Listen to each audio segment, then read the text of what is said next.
ਪਤਾ ਲੱਗ ਰਿਹਾ ਵੀ 487 ਹੋਰ ਡਿਪੋਰਟ ਕਰਨ ਮੌਕੇ ਹੁਣ ਨਾਲ ਹੀ ਸਵਾਲ ਆ ਵੀ ਇਹ ਹੋਰ ਭਾਰਤੀ ਜਿਹੜੇ ਡਿਪੋਰਟ ਹੋ ਰਹੇ ਆ, ਸਵਾਲ ਇਹ ਆ ਗਿਆ ਵੀ ਕੀ ਭਾਰਤ ਕੋਲੰਬੀਆ ਵਾਲਾ ਸਟੈਂਡ ਲੈ ਸਕੇਗਾ? ਬਿਲਕੁਲ ਜੀ। ਜਿਸ ਤਰ੍ਹਾਂ ਭਾਰਤ ਦੇ ਵਿੱਚ 104 ਭਾਰਤੀਆਂ ਨੂੰ ਰਿਪੋਰਟ ਕਰਨ ਤੋਂ ਬਾਅਦ ਬਹਿਸ ਛਿੜੀ ਆ, ਭਾਰਤ ਦੀ ਸੰਸਦ 'ਚ ਵੀ ਹੰਗਾਮਾ, ਭਾਰਤ ਦੀ ਸੰਸਦ ਦੇ ਬਾਹਰ ਵੀ ਹੰਗਾਮਾ, ਸੂਬੇ ਪੱਧਰ ਤੇ ਵੀ ਹੰਗਾਮਾ, ਮਹੱਲਿਆਂ ਘਰਾਂ 'ਚ ਵੀ ਹੰਗਾਮਾ ਜਿੱਥੇ ਉਹ ਪਰਿਵਾਰ ਪਹੁੰਚੇ, ਬੱਚੇ ਆਏ ਨੇ। ਸੋ ਇਸ ਤਰ੍ਹਾਂ ਮੀਡੀਆ ਦੇ ਦਫ਼ਤਰਾਂ 'ਚ ਵੀ ਇਸ ਗੱਲ ਨੂੰ ਲੈ ਕੇ ਹੰਗਾਮਾ ਕਿ ਜਿਹੜਾ ਵਿਵਹਾਰ ਟਰੰਪ ਸਰਕਾਰ ਵੱਲੋਂ ਇਹਨਾਂ ਬੱਚਿਆਂ ਨੂੰ ਭੇਜਣ ਲੱਗੇ ਕੀਤਾ ਗਿਆ, ਉਹ ਨਹੀਂ ਬਣਦਾ। ਘੱਟੋ ਘੱਟ ਮਤਲਬ ਕਿ ਇਸ ਤਰੀਕੇ ਨਾਲ ਭੇਜਣਾ ਜਾਇਜ਼ ਨਹੀਂਗਾ। ਔਰ ਇਹ ਸਵਾਲ ਉਸ ਸਮੇਂ ਹੋਰ ਵੱਡਾ ਹੋ ਗਿਆ। ਆਪਾਂ ਕੱਲ ਵੀ ਰਾਜਕਰਨ ਜੀ ਗੱਲ ਕਰ ਰਹੇ ਸੀਗੇ ਕੋਲੰਬੀਆ ਦੇ ਹਵਾਲੇ ਨਾਲ। ਮੈਂ ਦੇਖ ਰਿਹਾ ਸੀਗਾ ਕਿ ਜਦੋਂ ਇਹ ਸਵਾਲ ਆਇਆ ਕਿ ਹੱਥਕੜੀਆਂ ਕਿਉਂ, ਬੇੜੀਆਂ ਕਿਉਂ, ਤਾਂ ਰਾਜ ਸਭਾ ਦੇ ਵਿੱਚ ਸਾਡੇ ਵਿਦੇਸ਼ ਮੰਤਰੀ ਜੈਸ਼ੰਕਰ ਜੀ ਜਵਾਬ ਦੇ ਰਹੇ ਸੀ। ਜੀ। ਵਿਰੋਧੀ ਧਿਰ ਦੇ ਸੰਸਦ ਮੈਂਬਰ ਨੇ ਸਵਾਲ ਕੀਤਾ ਕਿ ਭਾਰਤੀ ਨਾਗਰਿਕਾਂ ਨੂੰ ਹੱਥਕੜੀ ਕਿਉਂ ਲਗਾਈ ਗਈ, ਤੇ ਜੈਸ਼ੰਕਰ ਦਾ ਇੱਕ ਲਾਈਨ 'ਚ ਜਵਾਬ ਸੀਗਾ, ਕਹਿੰਦਾ ਗੈਰ ਕਾਨੂੰਨੀ ਪ੍ਰਵਾਸੀਆਂ ਨੂੰ ਹੱਥਕੜੀ ਲਾਉਣਾ ਅਮਰੀਕਾ ਸਰਕਾਰ ਦੀ ਨੀਤੀ ਹੈ। ਹੁਣ ਸਵਾਲ ਇਹ ਪੈਦਾ ਹੁੰਦਾ ਹੈ ਕਿ ਜੇਕਰ ਇਹ ਨੀਤੀ ਹੈ ਤਾਂ ਇਹ ਨੀਤੀ ਇਕੱਲੀ ਭਾਰਤੀਆਂ ਲਈ ਸੀ, ਫਿਰ ਕੋਲੰਬੀਆ ਲਈ ਉਹ ਨੀਤੀ ਕਿਉਂ ਨਹੀਂ ਅਪਣਾਈ ਗਈ? ਜੇ ਕੋਲੰਬੀਆ ਸਰਕਾਰ ਸਟੈਂਡ ਲੈ ਸਕਦੀ ਹੈ, ਫਿਰ ਭਾਰਤ ਸਰਕਾਰ ਸਟੈਂਡ ਕਿਉਂ ਨਹੀਂ ਲੈ ਸਕੀ? ਜੇਕਰ ਕੋਲੰਬੀਆ ਸਰਕਾਰ ਆਪਣਾ ਦਮ ਦਿਖਾ ਸਕਦੀ ਹੈ, ਆਪਣਾ ਰੋਸਾ ਪ੍ਰਗਟਾ ਸਕਦੀ ਹੈ, ਭਾਰਤ ਸਰਕਾਰ ਨੇ ਕਿਉਂ ਨਹੀਂ ਪ੍ਰਗਟਾਇਆ? ਔਰ ਭਾਰਤ ਦਾ ਦਮ ਭਰਦੇ ਆਈ ਹੈ ਭਾਰਤ ਦੀ ਸਰਕਾਰ। ਭਾਰਤ ਦੀ ਸਰਕਾਰ ਇਹ ਦਮ ਭਰਦੀ ਆਈ ਕਿ ਟਰੰਪ ਸਾਡਾ ਮਿੱਤਰ ਹੈ। ਮੋਦੀ ਜੀ ਤਾਂ ਉਹਦੇ ਲਈ ਚੋਣ ਪ੍ਰਚਾਰ ਤੱਕ ਕਰਕੇ ਆਏ। ਅਬ ਕੀ ਵਾਰ ਮੋਦੀ ਸਰਕਾਰ ਰੈਲੀਆਂ ਕਰਾਈਆਂ ਇਹਨਾਂ ਨੇ। ਸੋ ਇਸ ਲਈ ਫਿਰ ਉਹ ਸਾਰੀ ਪੋਜੀਸ਼ਨ ਦੇ ਵਿੱਚ ਇੰਨਾ ਵੀ ਕਿਉਂ ਨਹੀਂ ਕਰ ਸਕੇ ਕਿ ਉਹਨਾਂ ਦਾ ਆਉਣਾ ਸੁਖਾਵਾਂ ਹੋਵੇ। ਮੈਂ ਫਿਰ ਆਪਣੇ ਉਸ ਪੱਖ ਨੂੰ ਸਪਸ਼ਟ ਕਰਦਾ ਕਿ ਅਸੀਂ ਕੱਲ ਵੀ ਅੱਜ ਵੀ ਇਸ ਗੱਲ ਦੇ ਉੱਤੇ ਨੁਕਤਾਚੀਨੀ ਨਹੀਂ ਕਰ ਰਹੇ ਕਿ ਡਿਪੋਰਟ ਕਿਉਂ ਕੀਤੇ।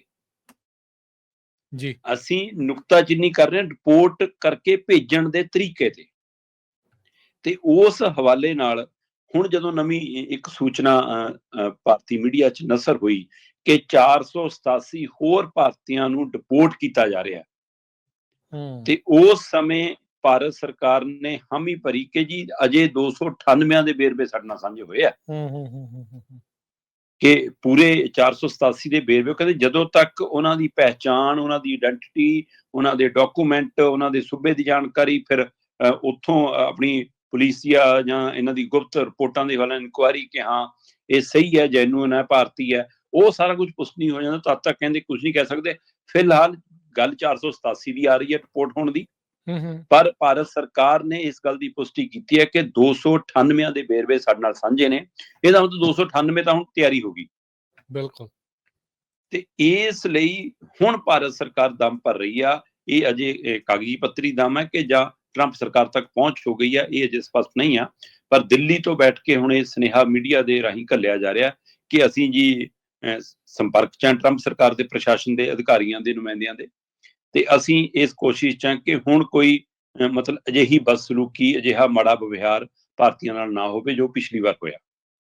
ਪਰ ਅਜੇ ਵੀ ਭਾਰਤ ਸਰਕਾਰ ਇਹ ਸਪਸ਼ਟ ਨਹੀਂ ਕਰ ਸਕੀ ਕਿ ਕੀ ਅਸੀਂ ਹੁਣ ਇਸ ਵਾਰ ਆਪਣਾ ਜਹਾਜ਼ ਭੇਜਾਂਗੇ, ਕੀ ਅਸੀਂ ਆਪਣੇ ਕਰੂ ਮੈਂਬਰ ਭੇਜਾਂਗੇ, ਕੀ ਅਸੀਂ ਉਹਨਾਂ ਨੂੰ ਲੈ ਕੇ ਆਵਾਂਗੇ, ਜਾਂ ਇਸ ਵਾਰ ਵੀ ਉਹਨਾਂ ਦਾ ਫੌਜੀ ਜਹਾਜ਼ ਆਊਗਾ, ਜਾਂ ਇਸ ਵਾਰ ਉਹਨਾਂ ਦਾ ਕੋਈ ਹੋਰ ਜਹਾਜ਼ ਆਊਗਾ, ਕਿ ਉਹ ਜਹਾਜ਼ ਇਸ ਵਾਰ ਵੀ ਅੰਮ੍ਰਿਤਸਰ ਹੀ ਉਤਰੂਗਾ, ਹੈ ਨਾ। ਮੈਨੂੰ ਤਾਂ ਇਹ ਵੀ ਜਾਣਕਾਰੀ ਮਿਲ ਰਹੀ ਸੀ, ਜੇਕਰ ਤੁਹਾਡੇ ਕੋਲ ਹੋਵੇ ਤਾਂ ਜ਼ਰੂਰ ਮੈਨੂੰ ਦਰੁਸਤ ਕਰਿਓ, ਕਿ ਪਹਿਲਾਂ ਤਾਂ ਇਹੀ ਕਿਹਾ ਗਿਆ ਸੀਗਾ ਕਿ ਇਹਦੇ ਨਾਲ ਖਰਚਾ ਬਚਦਾ ਜੀ, ਦੂਰੀ ਘਟਦੀ ਹੈ। ਜੇ ਅਸੀਂ ਪਾਕਿਸਤਾਨ ਵਾਲੇ ਪਾਸਿਓਂ ਭਾਰਤ 'ਚ ਐਂਟਰ ਕਰਦੇ ਤਾਂ ਅੰਮ੍ਰਿਤਸਰ ਪਹਿਲਾ ਏਅਰਪੋਰਟ ਪੈਂਦਾ, ਤੇ ਪਤਾ ਲੱਗ ਰਿਹਾ ਕਿ ਉਹ ਤਾਂ ਆਇਆ ਵੀ ਦੂਸਰੇ ਰੂਟ ਤੋਂ ਹੈ, ਇਸ ਲਈ ਫਿਰ ਅੰਮ੍ਰਿਤਸਰ ਤਾਂ ਪਹਿਲਾ ਏਅਰਪੋਰਟ ਪੈਂਦਾ ਹੀ ਨਹੀਂ, ਐਂਟਰ ਤਾਂ ਭਾਰਤ 'ਚੋਂ ਦੂਸਰੀ ਸਾਈਡ ਤੋਂ ਹੋਇਆ।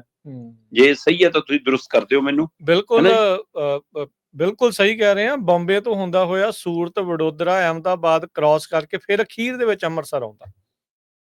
ਫਿਰ ਸਵਾਲ ਇਹੀ ਹੈ ਨਾ ਜੀ, ਫਿਰ ਉਸ ਖੁੰਝੇ ਤੋਂ ਐਂਟਰ ਕਰਕੇ ਇਸ ਖੁੰਝੇ ਤੱਕ ਆਉਣ ਦੀ ਕੀ ਲੋੜ ਸੀ? ਫਿਰ ਕਿਤੇ ਹੋਰ ਕਿਉਂ ਨਹੀਂ ਲਾਇਆ?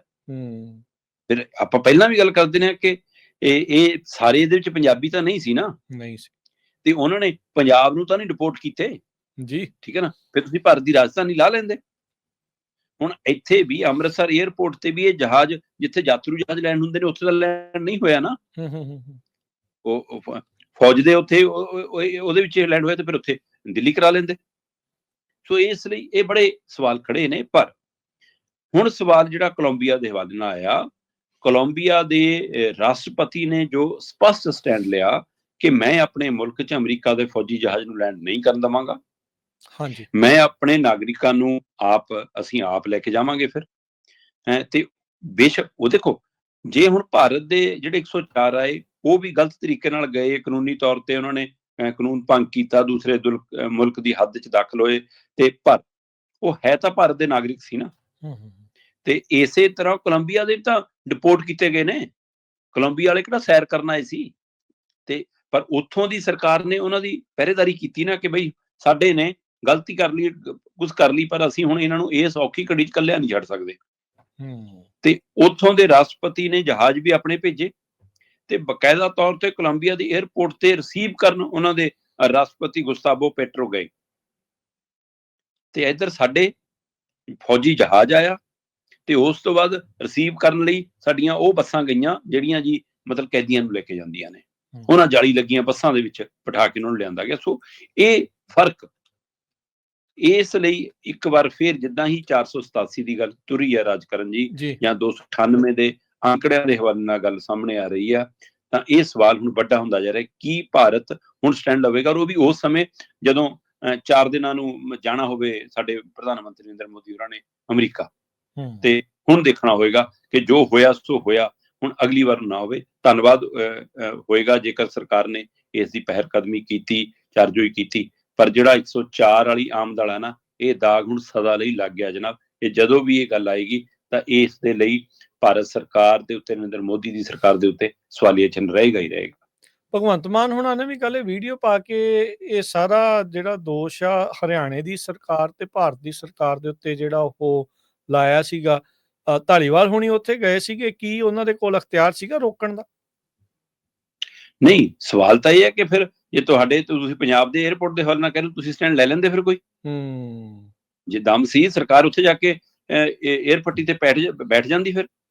ਤੇ ਧਾਲੀਵਾਲ ਸਾਹਿਬ ਫੋਟੋਆਂ ਖਿਚਾ ਕੇ ਆਏ, ਤੇ ਦਮ ਭਰ ਕੇ ਉਹਨਾਂ ਮੁੰਡਿਆਂ ਨੂੰ, ਪਰਿਵਾਰਾਂ ਨੇ, ਬੱਚਿਆਂ ਨੇ ਆ ਕੇ ਦੱਸਿਆ ਕਿ ਸਾਨੂੰ ਧਾਲੀਵਾਲ ਸਾਹਿਬ ਕਹਿ ਕੇ ਕਿ ਤੁਹਾਨੂੰ ਨੌਕਰੀਆਂ ਦੇਵਾਂਗੇ। ਮੈਂ ਕਹਿੰਦਾ ਵੀ ਚੰਗੀ ਗੱਲ ਹੋਊਗੀ ਜੇ ਸਰਕਾਰ ਨੌਕਰੀ ਦੇ ਦੇਵੇ। ਇਸ ਸਮੇਂ ਉਹ ਥੜਕੇ ਹੋਏ ਨੇ, ਉਹਨਾਂ ਦੇ ਪੈਰ ਨਹੀਂ ਲੱਗ ਰਹੇ, ਉਖੜੇ ਹੋਏ ਨੇ, ਆਰਥਿਕ ਤੌਰ ਤੇ ਵੀ ਤੇ ਮਾਨਸਿਕ ਤੌਰ ਤੇ ਵੀ ਉਹ ਕਿੰਨੇ ਪਰੇਸ਼ਾਨ ਨੇ। ਜੇਕਰ ਸਰਕਾਰ ਇਹ ਪਹਿਲ ਕਦਮੀ ਕਰਦੀ ਹੈ, ਵੈਸੇ ਤਾਂ ਉਹ ਗਏ ਗੈਰ ਕਾਨੂੰਨੀ ਤਰੀਕੇ ਨਾਲ ਸੀ, ਇਹ ਸਵਾਲ ਬਿਲਕੁਲ ਵਾਜਬ ਰਹਿਣਾ। ਪਰ ਜਦੋਂ ਬੰਦਾ ਮੁਸ਼ਕਲ 'ਚ ਘਿਰ ਜਾਂਦਾ, ਫਿਰ ਉਸ ਸਮੇਂ ਉਹਨੂੰ ਉਸ ਮੁਸ਼ਕਲ 'ਚੋਂ ਕੱਢਣਾ ਹੁੰਦਾ, ਫਿਰ ਬਾਅਦ 'ਚੋਂ ਤੁਸੀਂ ਅਹਿਸਾਸ ਕਰਾਓ ਕਿ ਭਾਈ ਇਹ ਗਲਤ ਤਰੀਕਾ ਹੈ ਜੀ। ਸੋ ਇਸ ਲਈ ਇਸ ਮੌਕੇ ਧਾਲੀਵਾਲ ਸਾਹਿਬ ਜੀ ਹਰਾ ਨਾਰਾ ਮਾਰਿਆ ਤਾਂ ਠੀਕ ਹੈ, ਪਰ ਜਦੋਂ ਨਿਯੁਕਤੀ ਪੱਤਰ ਫੜਾਓਗੇ ਉਸ ਦਿਨ ਅਸੀਂ ਸ਼ੁਕਰਾਨਾ ਕਰਾਂਗੇ। ਅਜੇ ਇਹ ਲਾਰੇ ਲੱਪੇ ਵਾਲੀਆਂ ਗੱਲਾਂ, ਤੇ ਮੁੱਖ ਮੰਤਰੀ ਸਾਹਿਬ ਜਿਹੜਾ ਸਟੈਂਡ ਲੈਣਾ ਟਵੀਟ ਤੇ ਕਿਉਂ, ਭਾਸ਼ਣਬਾਜ਼ੀ 'ਚ ਕਿਉਂ, ਧਰਾਤਲ ਤੇ ਆ ਕੇ ਲਾਓ ਨਾ, ਤੇ ਧਰਤੀ ਤੇ ਕਿਤੇ ਤੁਸੀਂ ਨਜ਼ਰ ਨਹੀਂ ਆਉਂਦੇ। ਸੋ ਚੰਗਾ ਹੁੰਦਾ ਅੱਜ ਸਾਰਾ ਕਾਫਲਾ ਉਹਨਾਂ ਤੀਹਾਂ ਦੇ ਘਰਾਂ ਪਹੁੰਚਿਆ ਹੁੰਦਾ। ਕੋਈ ਵੀ ਪਾਰਟੀ, ਖੇਤਰੀ ਪਾਰਟੀ, ਅਕਾਲੀ ਦਲ ਨਹੀਂ ਕਿਸੇ ਦੇ ਘਰੇ ਜਾ ਕੇ ਬੈਠਾ ਦਿਖਿਆ ਲੀਡਰ ਕੋਈ, ਕਿਸ ਦਾ ਹਾਲ ਚਾਲ ਪੁੱਛਦਾ ਨਹੀਂ ਕੋਈ ਦਿਖਿਆ। ਸੱਤਾਧਾਰੀ ਧਿਰ ਨਹੀਂ ਦਿਖੀ ਜਿਹੜੀ ਕਾਂਗਰਸ ਸਮਝਦੀ ਹੈ ਕਿ ਸਾਡੇ ਪੈਰ ਥੱਲੇ ਅਗਲੀ ਵਾਰ ਬਟੇਰ ਆ ਜਾਣਾ ਪੰਜਾਬ 'ਚ, ਉਹਨਾਂ ਦੇ ਲੀਡਰ ਨਹੀਂ ਕਿਤੇ ਦਿਖੇ। ਮਤਲਬ ਰਾਜਨੀਤਿਕ ਲੀਡਰ ਸਿਰਫ ਚੋਣ ਪ੍ਰਚਾਰ ਲਈ ਰਹਿ ਗਏ, ਵੋਟਾਂ ਮੰਗਣ ਲਈ ਰਹਿ ਗਏ, ਔਖੀ ਘੜੀ 'ਚ ਤੁਸੀਂ ਲੋਕਾਂ ਨਾਲ ਦਿਖਦੇ ਨਹੀਂ ਕਿਤੇ। ਵਾਕਈ ਇਹ ਵੀ ਸਵਾਲ ਵੱਡਾ। ਜੀ।